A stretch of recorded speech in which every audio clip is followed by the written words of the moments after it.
But look, man, this is actually sad, bro. This is actually sad, Chad. A stranger threw acid in his face. Wow. That's crazy, gang. But like for what reason though? What was the reason that you threw acid to his face? That's crazy, Pain's man. inexplicable. I've been asked to put it into words so many times, but it's impossible to actually say how it feels. The closest thing is like having petrol thrown over you and Look at his eyes. Like it burning. I could feel my face had swollen, but it felt dead. I touched it and it didn't feel like my skin. That's crazy.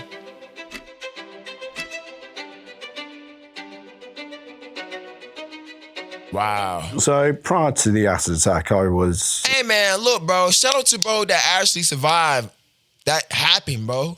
Because, like, most folks would probably be dead if they have acids on their faces, bro.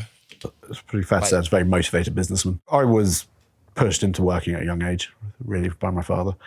And I worked a lot. And I don't regret it. I loved it. It was my drug. Working 70 to 80 hours a week, week in, week out. Work was my life.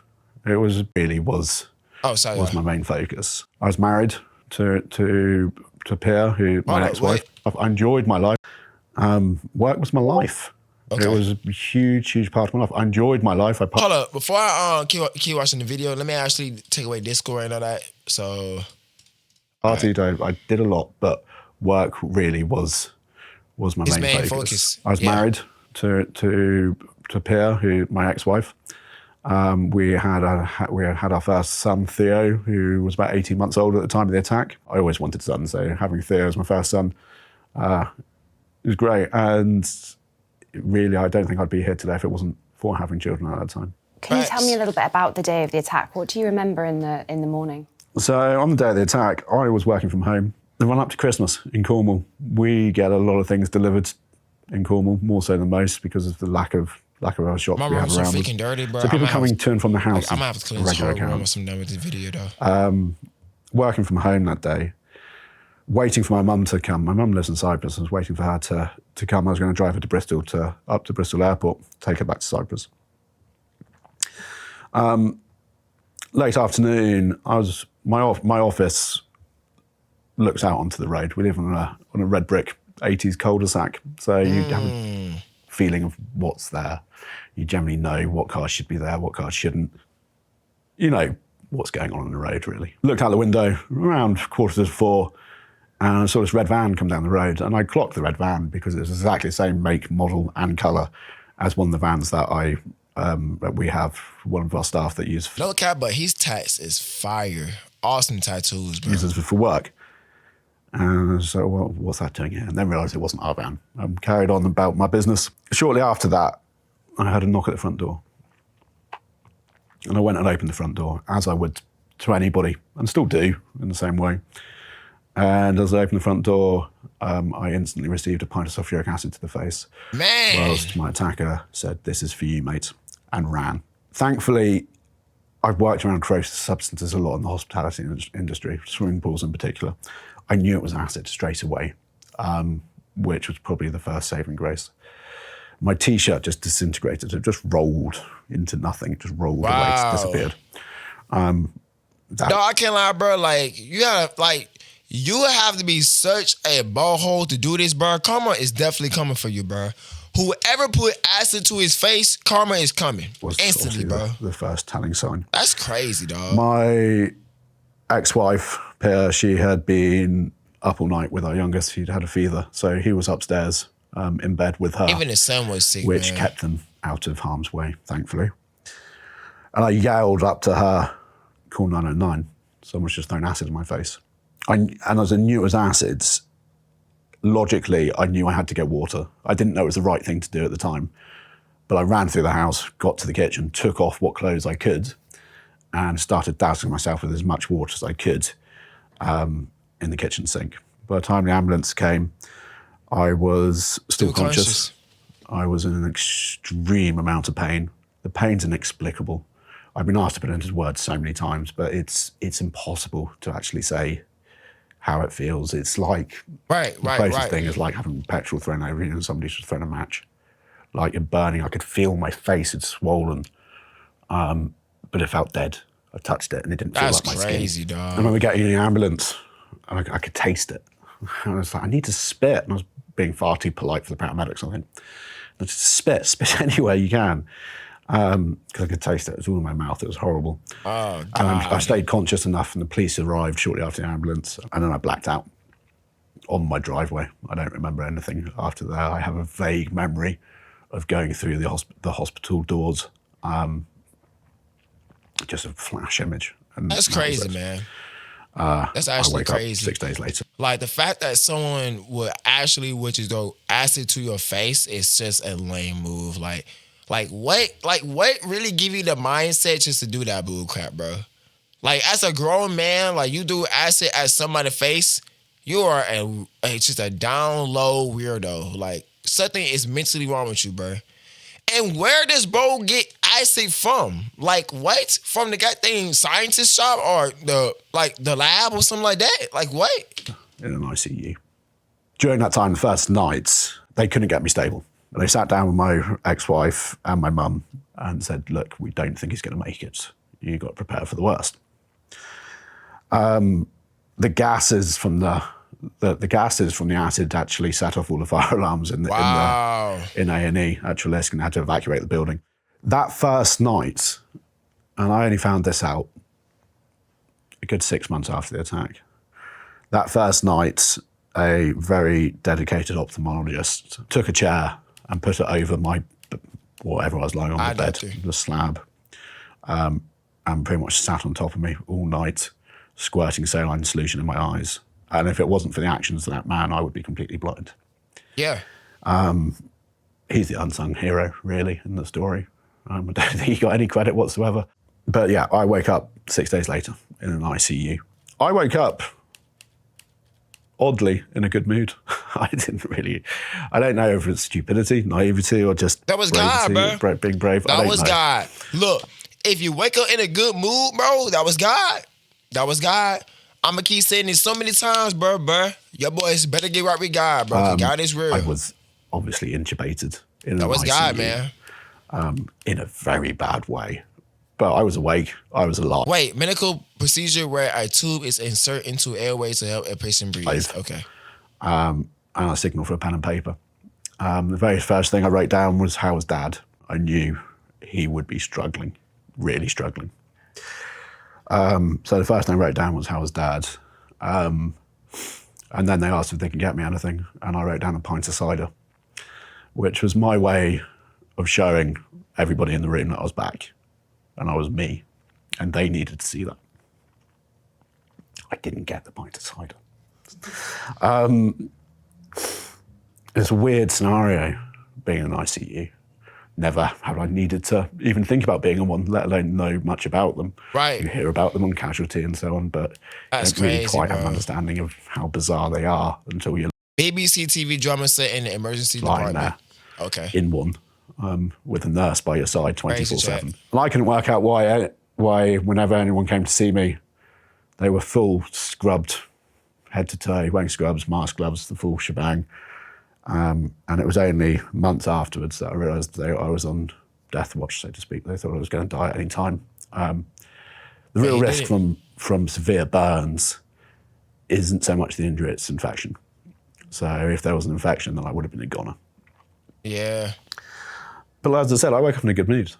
And that didn't change. I'm not saying it was always easy, but I was ready to take on the challenge. I don't know how.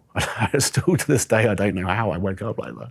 If you had said to me this was going to happen, how would you react? I would never have foreseen me dealing in the way that I had. But I don't think anyone knows how they can deal with real trauma until they've been through it. And that was the start of my recovery. I remained in an ICU for the best part of 4 weeks, really. The first few days were very traumatic.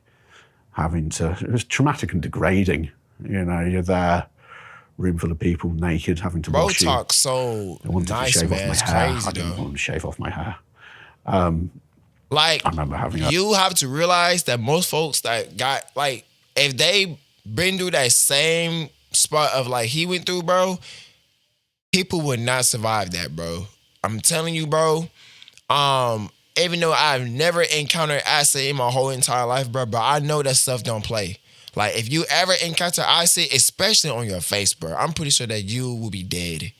Like, it's sad, bro. But the fact that bro is alive, acid on his face, still, bro even say he's in a good mood when he woke up. That really goes to show he is blessed. God woke him up peacefully, bro. I'm telling y'all, man, like, stuff like this is crazy, but like, literally, bro, if people going through this type of stuff and they wake up in a good mood, they still walking around, feeding their kids and blah, blah, blah, blah, blah. It really just goes to show that you shouldn't be complaining, bro. If you have clear skin, good eyes, like, just good everything, bro, you should not be complaining about jack, whatever, bro. I'm telling you, bro, like, man, this is crazy to even, like, watch this video, bro. Bit of a Mexican This is crazy. standoff. It was like, we've got to cut your hair off. I was like, no chance. I love my hair. I've always had a lot of hair. Right. It actually saved my head. I have no burns on my scalp whatsoever because I have That's such thick good. hair. So it all just was a weird time. And the only thing that we kind of knew at that point was my attacker, David Phillips, had been arrested on the information that I'd managed to give the police.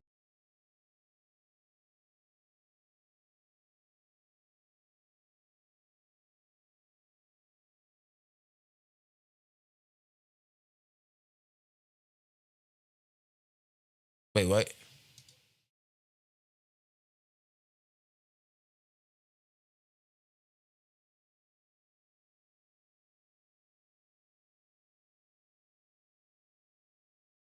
Oh, that's him.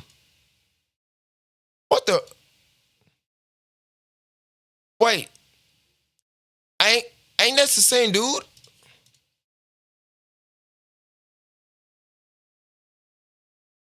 Nah, that's not the same dude. That is the same dude. Wait. But this is him that do acid to his face. Yep. Nah, that's not him, bro. That's not him. Can't be him. Cause like his hands don't even like match. But acid attacker, sentence cut by appeal court. This was like 9 years ago. I don't know, bro. But wait. Man who drew acid at teen when he wouldn't hand over coat jail. What is wrong with y'all, bro? Days before I blacked out. If it wasn't for that, they don't think they would have got him. So they managed to get as much information. They got the information from me and track his vehicle from the shop up the road. They got his vehicle on CCTV, and they managed to trace his vehicle all the way back to Hastings. Wow. The traffic cameras on the motorways. That was, So they boy, knew that was that he'd getting on driven from him. Hastings to Cornwall, and suspected at that point, they obviously couldn't say he was the attacker, suspected that he was the one who threw acid in my face. He wasn't forthcoming with any communication with the police. His initial explanation was he came down to Cornwall to sell his car, and someone else was test driving it at the time of the attack. But after that, he refused to give comment. At that point, a very extensive police investigation got underway. It's a weird thing because although I was the victim of a severe crime, you're not treated like a victim. Like, everything I had was taken from me. Dang, bro. It's like, dang, like y'all low key, like I was like thinking about what if this would happen to me, bro? And like I survived, but my face is all messed up, bro. I would be sad, bro.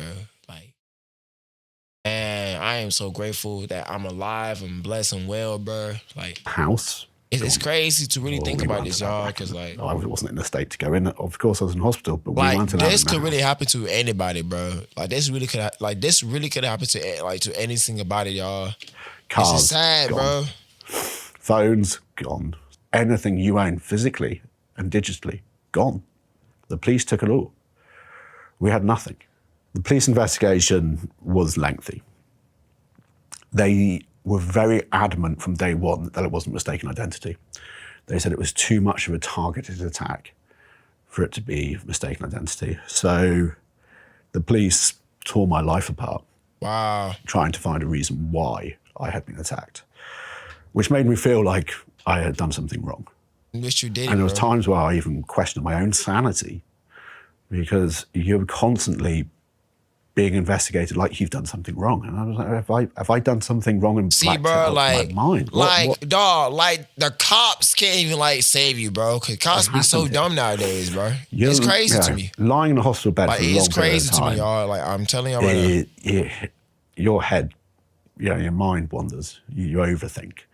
You're on a cocktail of strong drugs, which doesn't help at all.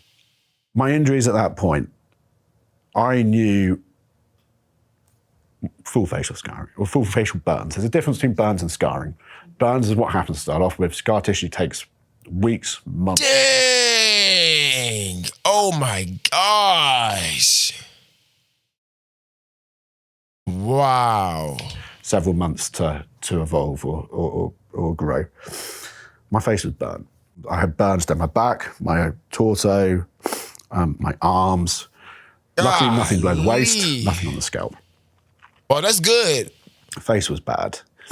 Yeah. My eyesight, to start off with, was good, and everybody was amazed I could see when I wake up. No one expected me to be able to see when I woke. But the odd thing is, when you have severe chemical burns to your eyes, as dark as this is, your vision gets better before it gets worse, because you burnt off the front layer of your eye. So for a while, my vision was crystal clear. With scarring, you get a lot of contraction. So things pull down. That's why everyone with burns have disfigured faces. It's not just a burn and a scar, it pulls in different directions. So although obviously a lot better now. Right. It pulls down here. I lost my eyelids 3 times. And losing my eyelids, probably one of the most torturous things I've ever been through. You can't hide from the light. You can't shut your eyes properly to sleep. The slightest gust, the breeze is horrible on your eyes. There's nothing there to protect them. These rings, they're quite faded now, but these rings on the outside here, those were my eyelids. So that's how much they pulled. So over about 1.5 inches, they pulled down. We had 3 attempts of trying to get the eyelids, get skin in the eyelids. If we'd managed to get on top of the eyelids earlier on, I probably would have better eyesight now than what I do now. I'm blind in my left eye. I can tell the difference between light and dark, just there. And my eyesight is pretty decent in my right eye, and I wear a hard contact lens, which brings it up to a good standard. But it's taken many surgeries to get it to that That's point. crazy, man. So the first round of surgeries was really emergency reconstructive surgeries, skin grafts to my torso, try and repair some of the burns across my shoulders, and skin graft to my face, my cheeks, my foreheads. Most of my skin that was used in my body was all taken from my left thigh, which was incredibly painful. There's 2 types of skin grafts. There's full thickness and then there's like shaved. So they shaved all the skin off that leg to use. And the healing of that sucked. Really, really not nice. How did the hospital staff and your family support you when it came to seeing your injuries for the first time and seeing your face for the first time?